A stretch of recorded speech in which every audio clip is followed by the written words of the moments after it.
पंकज पांडे जी, भोपाल। हरिवंश महाराज जी, श्री हरिवंश महाराज जी, आपके चरणों में कोटि कोटि प्रणाम। महाराज जी, आपके सत्संग में सुना है कि किसी का भी समय हमेशा एक सा नहीं रहता। महाराज जी, प्राय संसार में ऐसा देखा गया है कि जब भी कोई संत महात्मा प्रभु के इस संसार में निस्वार्थ भाव से जनमानस की जी जान से आध्यात्मिक सेवा करता है, तो कहीं ना कहीं भगवान की ही माया से भ्रमित कुछ जीव संत महात्माओं पर या उनके परिकर पर कोई ना कोई झूठा आरोप प्रत्यारोप लगा देते हैं और उसको बहुत प्रचार प्रसारित करते हैं। उस परिस्थिति से भय लगता है। उस परिस्थिति में हमको अपनी भगवत श्रद्धा कैसे बचानी चाहिए और उस स्थिति में भगवत मार्ग पर तीव्र गति से कैसे आगे बढ़ना चाहिए? देखो,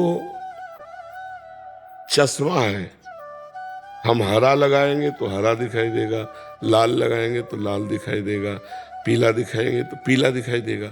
अब अगर संशय, विपरीत भावना, कामनाओं की अनुकूलता की पूर्ति के स्वभाव वाली वृत्ति में, तो आप किसी भी बड़े संत के पास जाएंगे तो आपको यही संशय का चश्मा लगा तो संशय दिखाई देगा, विपरीत भावना का लगा तो विपरीत बातें आपको दिखाई देंगी, अपनी कामनाओं की पूर्ति का लगा है तो फिर हमारे अंदर संतत्व के भाव को हम नहीं जान पाएंगे। वो हम अपनी वासनाओं की पूर्ति वाली बात को थोपेंगे सामने।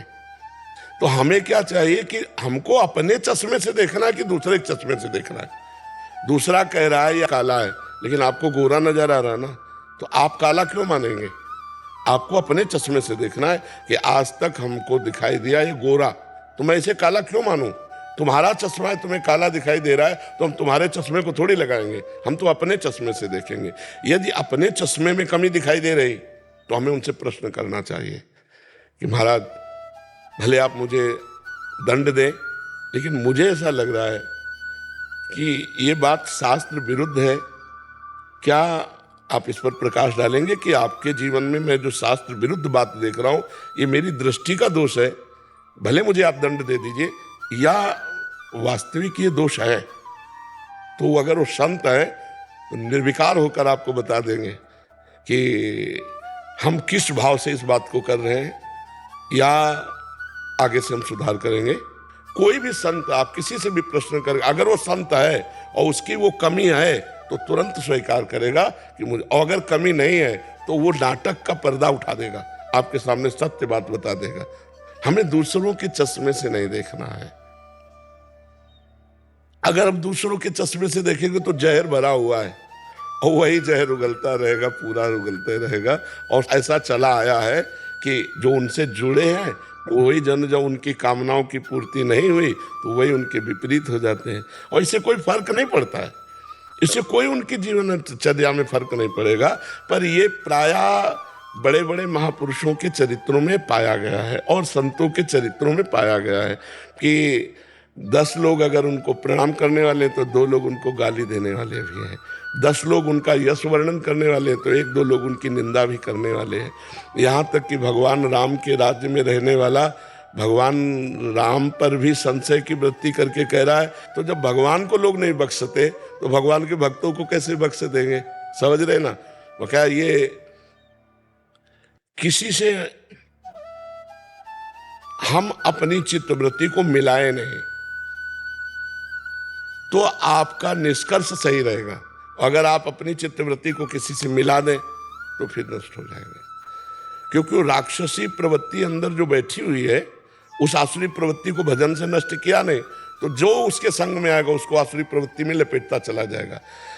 दैवी संपदा है, ये क्रूरा अपि पापिनो न च सताम संभाष्य दृश्याश्चये। बहुत ध्यान से सुनना, जो क्रूर हैं, पापी हैं, दुष्ट हैं, संभाषण योग्य भी नहीं है, हरिवंश महाप्रभु कह रहे, उनमें भी साक्षात राधा वल्लभ लाल है। और अगर हमारी विपरीत बुद्धि तो राधा वल्लभ लाल में भी हम क्रूर और ये सब देख सकते हैं। हमें क्रूर और पापियों में भी राधा वल्लभ लाल देखना है। तो अगर कहीं हमें 1-2 दोष दिखाई दे रहे हैं तो उन दोषों का मार्जन करने के लिए हम उसी से ना बात करें, तो फाइनल हो जाए। संसार के चश्मे अलग अलग हैं। अब अगर दोनों की बातें सुनो तो तुम्हारी बुद्धि खराब हो जाएगी। तुम अपने अनुभव करो कि तुम्हें उनके संग से क्या अनुभव में आ रहा है। हमको दूसरे के चश्मे से नहीं देखना चाहिए, क्योंकि दूसरा जो चश्मा है वो राग और द्वेष से परिपक्व है, तो वो राग द्वेष ही देख पाएगा, वो भगवत भाव देख ही नहीं पाएगा। राग द्वेष ही दुर्योधन ने कभी श्री कृष्ण को नहीं माना कि हमारे हित के लिए हमको समझा रहे। तो हमारी दृष्टि क्या है संतों के प्रति? हमको अपनी दृष्टि से निर्वाह करना चाहिए, दूसरे की सलाह या दृष्टि से कदापि नहीं। क्योंकि दूसरा जो देख रहा है वो किस द्वेष से बोल रहा है, कि कौन सा उसका पक्ष हृदय का प्रबल हो चुका है, जो आसुरी प्रवृत्ति भगवान उसको निमित्त बना करके भक्तों का झंडा निंदा रूपी डंडा में फहराता है। तो ये जो निंदक लोग होते हैं ये डंडे का काम करते हैं, और उसके ऊपर जो झंडा फहराता है वो भगवान का यश होता है। तो अब किसको भगवान डंडा बनाना चाहते हैं, है ना? वो बन करके फिर फहराएगा झंडा, उनका झंडा तो कभी कोई रोक सकता नहीं। अरे जमाने जोर लगा ले, कितना जोर लगाएगा, भक्त और भगवान का झंडा कभी न झुकने पाएगा। तो संसार के अलग क्षेत्र है। हम ये नहीं कहते कि किसी में कमी नहीं होती, कमी होती है। अगर भगवान के भक्त में कोई कमी है तो भगवान अपने भक्त की कमी को दूर करते हैं। और जन अवगुण प्रभु मान न काऊ, दीन बंधु अति मृदुल स्वभाव। अधमता, नीचता, अपवित्रता ये भगवान की शरणागति से ही जाती है। पर अगर हृदय से नहीं हुआ तो जीवन भर वही लिए बैठा रहेगा, जीवन भर लिए बैठा रहेगा। वही अपवित्रता, वही गलत सोच, वही चिंतन, वही द्वेष, और जो उसके सानिध्य में आएगा वो अपना जहर फैलाएगा। तो अपने को बचना है, अपने को भगवत अपने चश्मा से देखना है ना। अपना भी तो व्यक्तित्व है, आपको भी भगवान ने बुद्धि दी है, आपकी बुद्धि क्या निष्कर्ष निकालती है? दूसरे ने कहा ये काना है और तुम आंख से देख रहे हो कि दोनों चक्क हैं, तो आपकी आंख क्या कह रही है? आपको काने कहने से मानना है या अपनी आंख का देखना है? तो बस अपनी आंख का देखना है, अपनी आंख से चल रहा है। दूसरों की बातें सुनकर के हमें नहीं देखना है। और ये होता रहा है और ये होता रहेगा। जब गाय दूध देती है तो पुचकार के हाथ फेरा जाता है, जब दूध देना बंद कर देती है तो उसको भोजन उस कोटि का नहीं दिया जाता है। तो ये संसार की राग स्थितियां हैं, इनमें मत फंसो।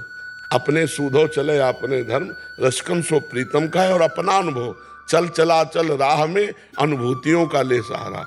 अपनी अनुभूति का सहारा लेना चाहिए, हमें दूसरों की अनुभूतियों से थोड़ी पार मिलना है।